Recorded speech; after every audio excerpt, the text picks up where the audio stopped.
What would Sherlock Holmes do? If he were real, if the stories were real, what would he do?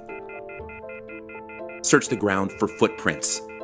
In the very first Holmes story, A Study in Scarlet, the first act of detection he ever does is to examine the ground for footprints.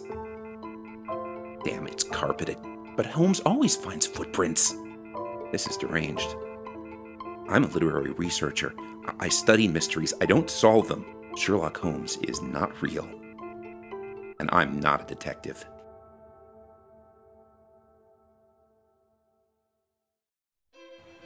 Hey, I'm Graham Moore. I wrote The Sherlockian. So the book is about what happens when a literary researcher tries to use his expertise with the Sherlock Holmes stories to solve a real-life crime, while at the same time, in a past storyline, Arthur Conan Doyle himself, the author of the Holmes stories, tries to solve his own real-world case.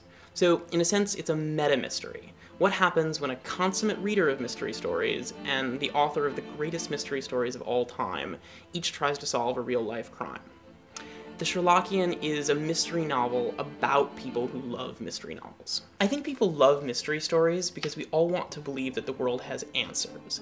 That, like, the chaos out there is explicable. That, bad things happen left and right. And we want to believe that it happens for a reason. And that someone, Sherlock Holmes, Arthur Conan Doyle, Harold White, literary scholar, can go in there and figure out why these things are happening. That the things that happen aren't just chaos.